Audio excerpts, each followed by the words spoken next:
اس کام کو سمجھنا چاہیے کہ دعوت کی اصل کیا ہے اور دعوت کیوں دی جاتی ہے، دعوت کی کیا اصل ہے اور دعوت کیوں دی جاتی ہے، اور اس کے کیا آداب اور کیا شرائط ہیں، اس کو سمجھنا چاہیے کہ دعوت کیوں دی جاتی ہے اور داعی کو دعوت کا کیا فائدہ ہے۔ اس میں تو کوئی شک نہیں کہ بھلائی کا حکم کرنا، برائی سے روکنا، یہ دین کے قائم رہنے کا اصل ذریعہ ہے، کیونکہ جب امت یہ دو کام چھوڑ دے گی،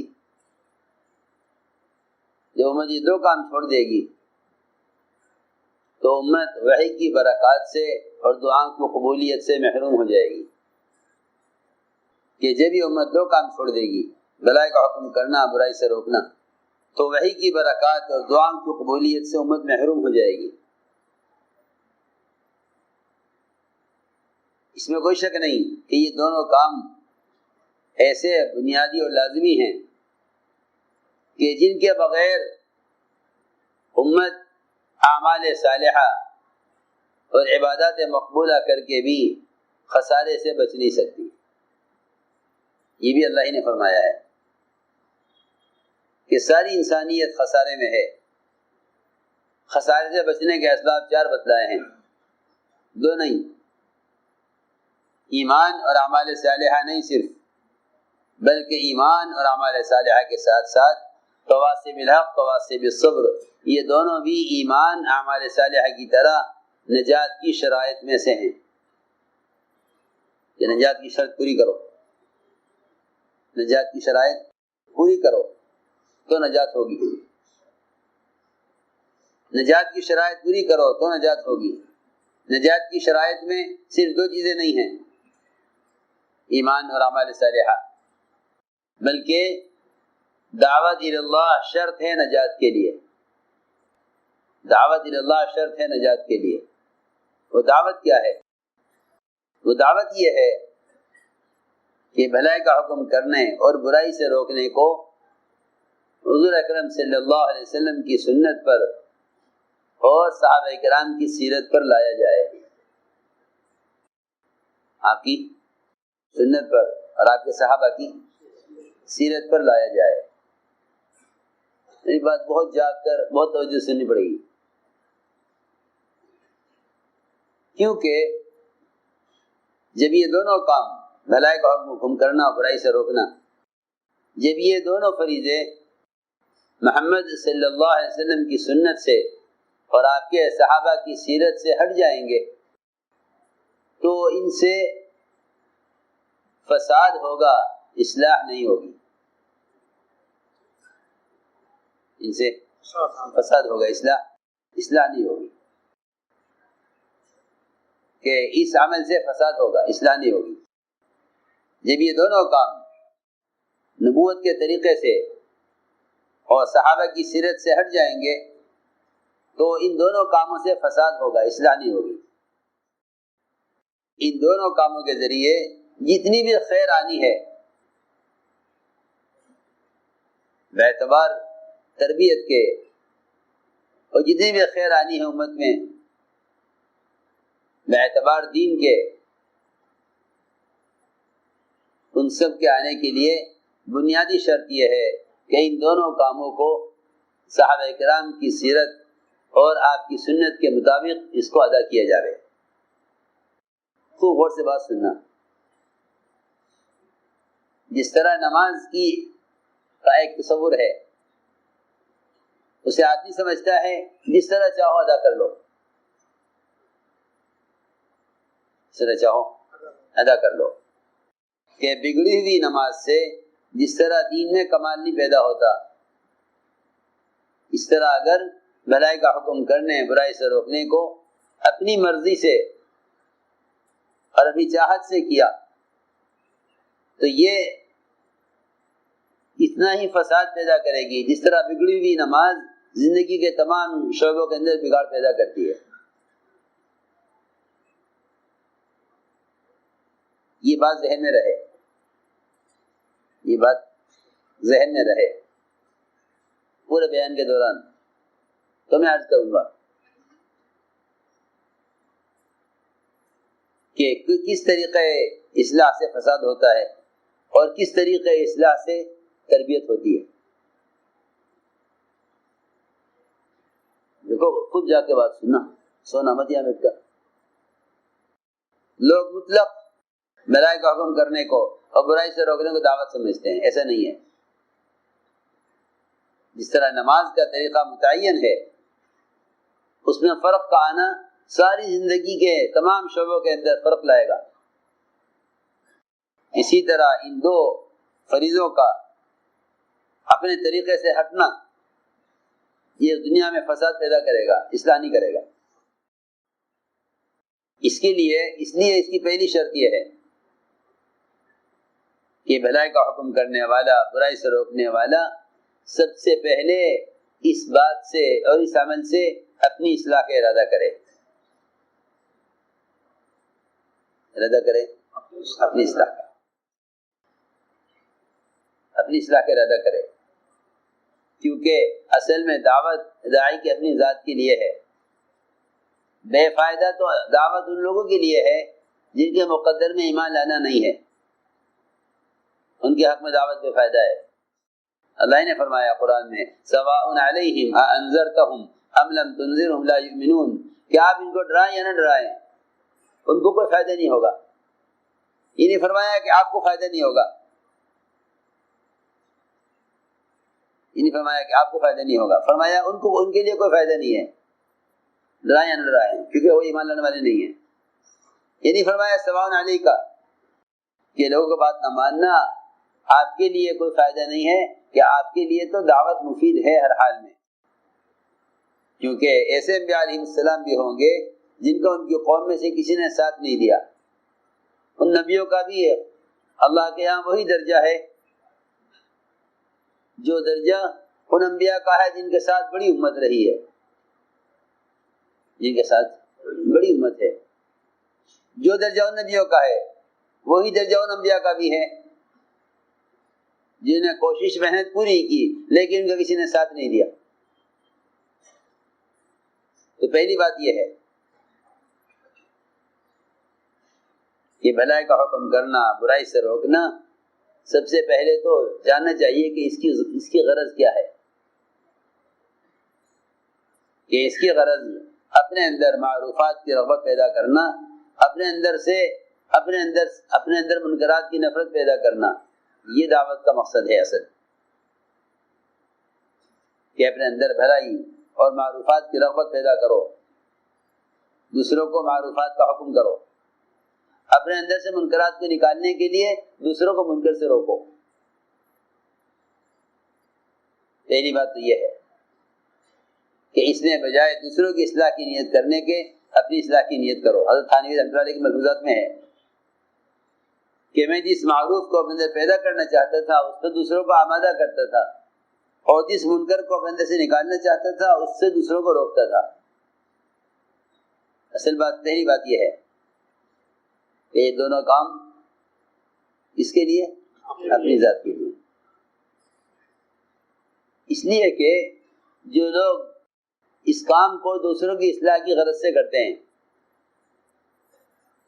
جو لوگ اس کام کو دوسروں کی اصلاح کی غرض سے کرتے ہیں، ان کا غم، ان کی الجھن کبھی ختم نہیں ہوتی.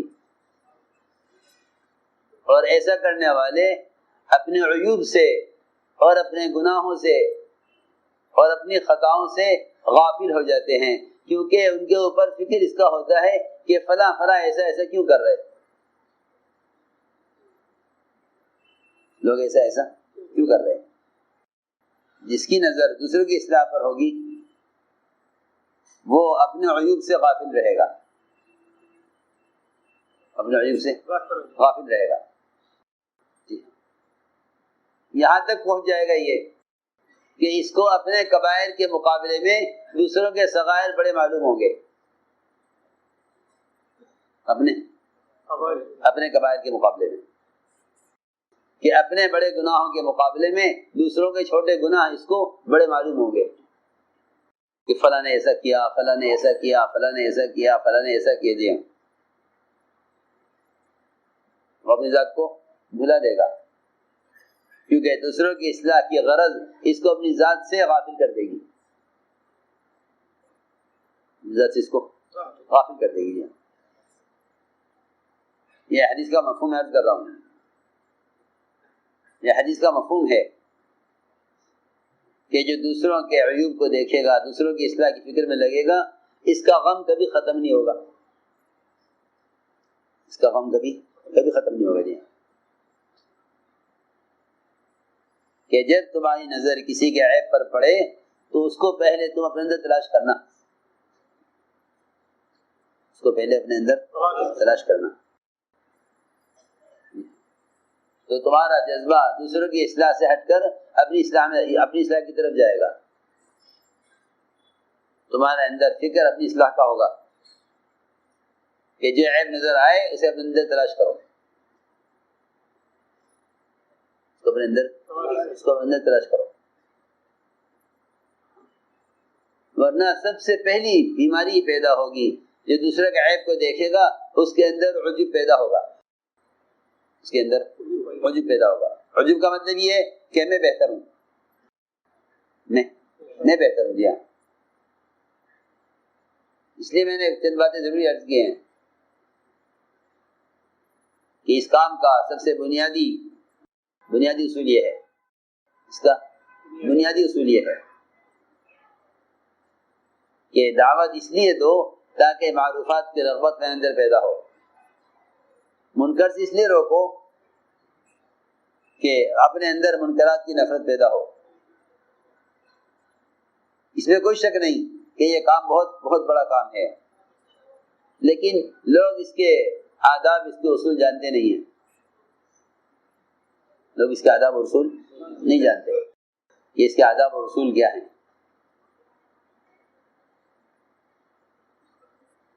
کہ جب بھلائی کا حکم کرو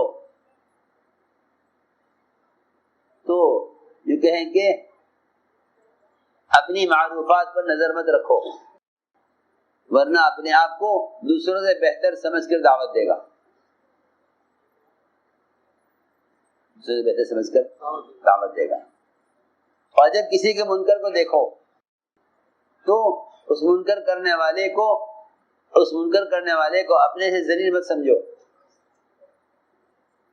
بلکہ منکر کرنے والے کو اپنے سے بہتر سمجھو، اپنے سے بہتر سمجھو، کہ منکر کرنے والے کو اپنے سے بہتر سمجھو۔ اس کی وجہ ہے کہ یہ گناہ کرنے والا تو توبہ کے ذریعے اللہ کے قریب ہو جائے گا، اور میں گناہ گار کو ذلیل سمجھ کر اللہ سے دور ہو جاؤں گا، گناہ گار کو ذلیل سمجھ کر اللہ سے دور ہو جاؤں گا، اور یہ گناہ کرنے والا توبہ کر کے اللہ سے قریب ہو جائے گا۔ اور اس سے نہیں معلوم کہ اس گناہ کرنے والے نے اللہ سے کیسی توبہ کی ہے۔ ایک عورت کو رجم کیا گیا پتھر مار کر زنا کرنے کی وجہ سے، تو آپ نے فرمایا اس عورت نے ایسی توبہ کی ہے کہ اگر اس کی توبہ کو ساری مخلوق پر تقسیم کر دیا جاوے، اس کی توبہ کو ساری مخلوق پر تقسیم کر دیا جاوے تو سب کی مغفرت ہو جاتی۔ جی ہاں، ایک عورت کی توبہ، اس کی توبہ کو اگر سب پر تقسیم کر دیا جائے تو سب کی مغفرت کے لیے سب کے حصے میں اتنی توبہ آوے جس سے سب کی مغفرت ہو جائے۔ ایک عورت کی توبہ لو، جس کی توبہ سب کے لیے کافی ہو، اس کی توبہ اس کی اپنی ذات کے لیے کیسی ہوگی؟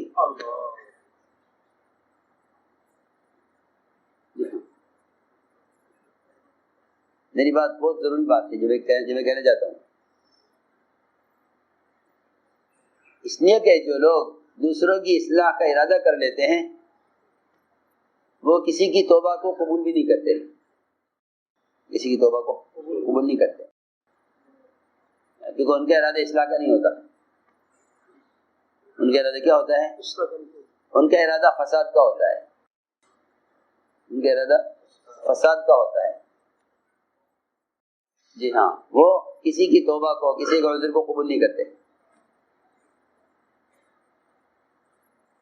ہاں، وہ کسی کی توبہ کو قبول نہیں کرتے، کیونکہ حدیث کا مفہوم ہے، الفاظ یہ ہیں کہ جو آدمی دوسرے کی عیب کو کی تلاش میں لگ جاتا ہے، اس کے ذریعے دنیا میں فساد پیدا ہوتا ہے، اصلاح نہیں ہوتی ایسے لوگوں سے.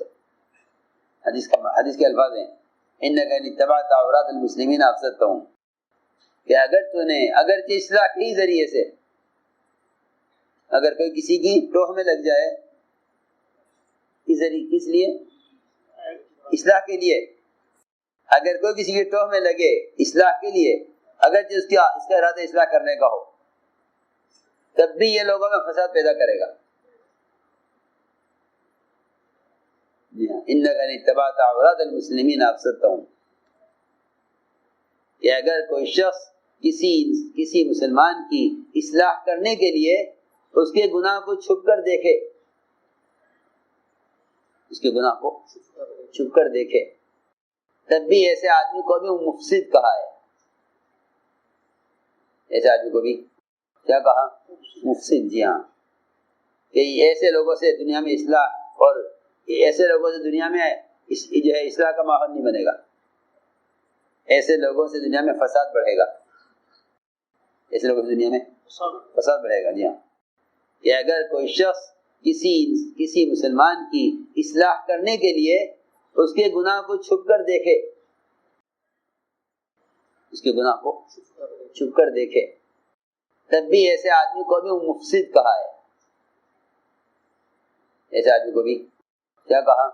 مفسد. جی ہاں، کہ ایسے لوگوں سے دنیا میں اصلاح، اور ایسے لوگوں سے دنیا میں جو ہے اصلاح کا ماحول نہیں بنے گا، ایسے لوگوں سے دنیا میں فساد بڑھے گا، ایسے لوگوں سے دنیا میں فساد بڑھے گا. جی ہاں.